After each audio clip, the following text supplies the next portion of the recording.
This is Eagle Al, and today I got to talk about Josh Jacobs. We got to stop pushing this narrative. He's not coming to Philadelphia CBS. And also, I want to talk about the day two draftees. And who am I talking about? Of course, Tyler Steen and Sidney Brown are starting to get shown some love. But let's get straight into it.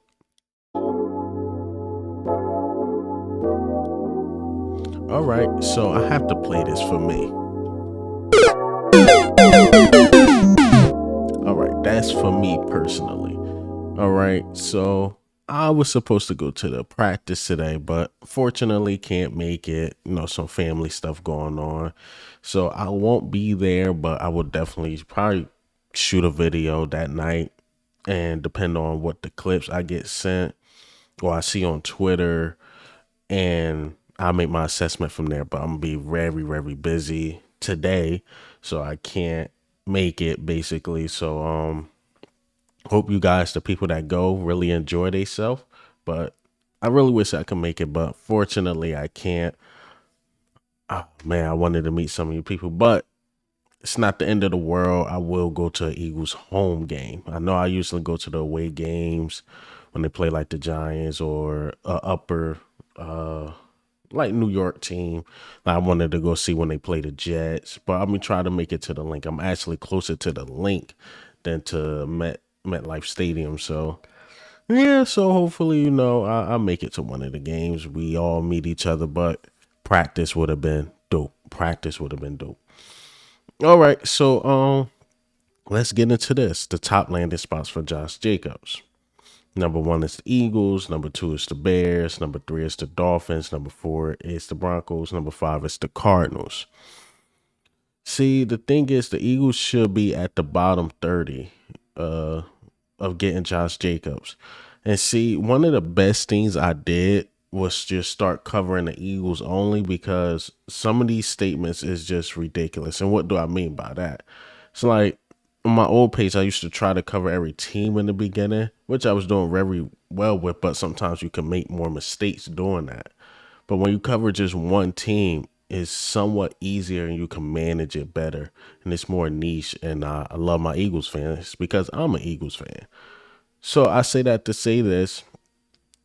They think the Eagles need a running back because according to whatever calculations they put in, maybe they were like, oh, DeAndre Swift got an injury history.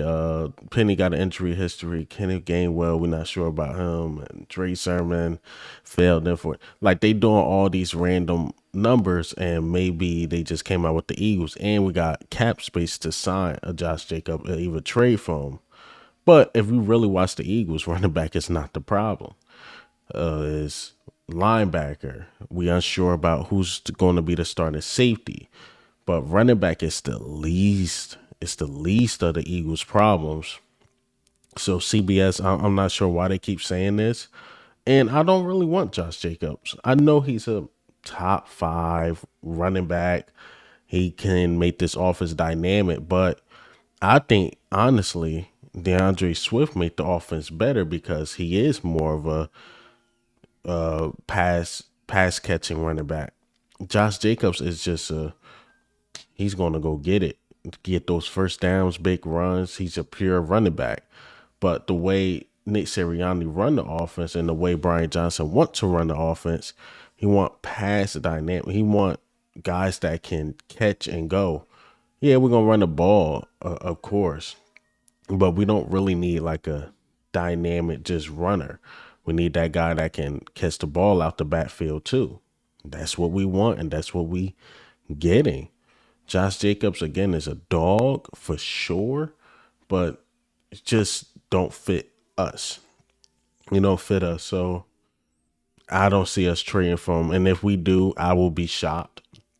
I mean, one of the running backs or even two of the running backs we got on the team will be traded because Josh Jacobs, the Raiders gonna want some compensation for him.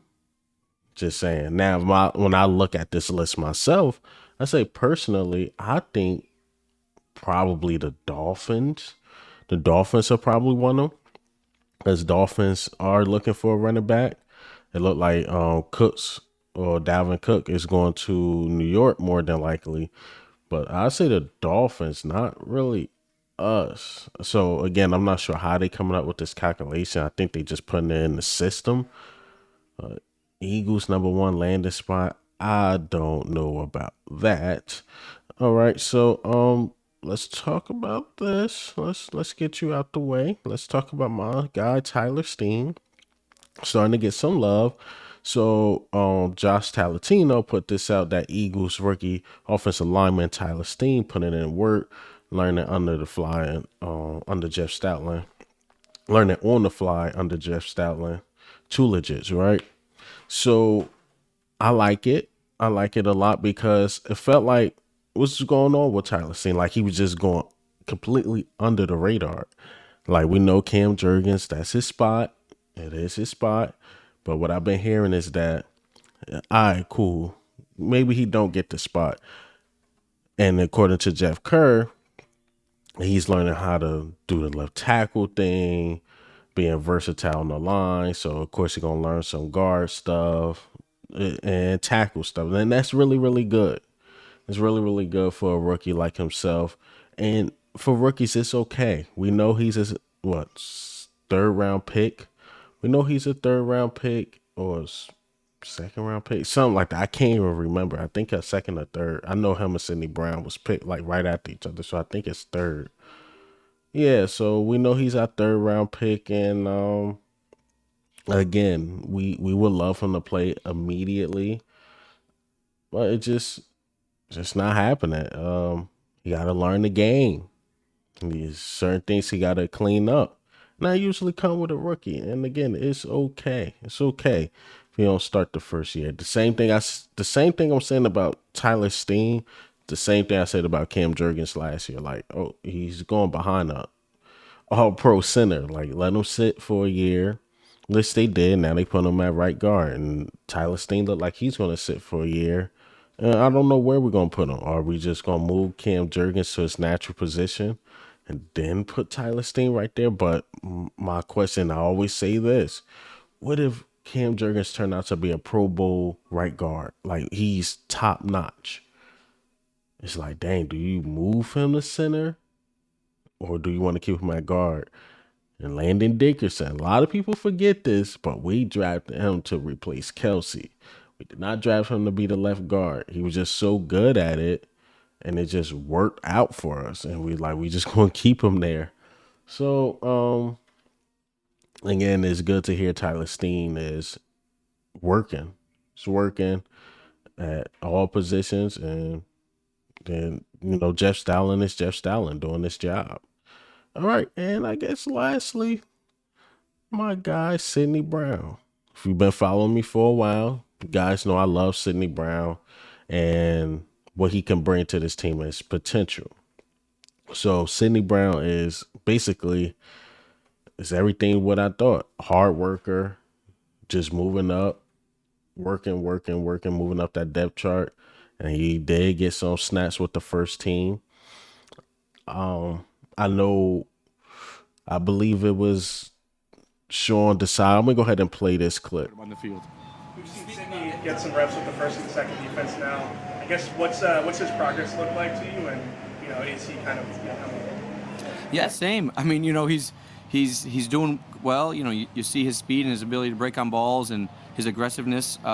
He's still got to clean up some mental things, and that's okay because we're all there. Like I said, it's practice 7 or 8 of camp. Like, there's just things that we keep progressing, and I think the exciting thing for him is he's starting to feel more and more comfortable every day. And so just like all these young guys, they're starting to feel more and more comfortable, and you start to learn the next level of football. What is the offense really trying to do to you? You can't play every play the same way because the offense is doing different things. So I think it's just the elevation of our knowledge that way.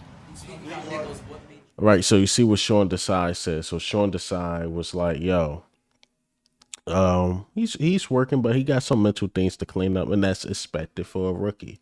And even what Josh Talatino had to say here, like, his first quote, I have to earn my respect. That's what Sidney Brown is saying. And I like that. He don't feel entitled because I was drafted in this spot. I should be there. Like, I want to earn mine. Let me go earn mine. And look, each night after practice, Eagles rookie Sidney Brown stands in the middle of the hotel room staring at his iPad and pretending he was back on the field. So his mind is just mentally football. Like he want to go get it. You want to go get it. And Sidney Brown, just keep working. Started with the third team. First day of training camp, like, what's going on? Then days and days, now we hearing you with the first team, moving up and up and up. And what we're going into day 7 will be today.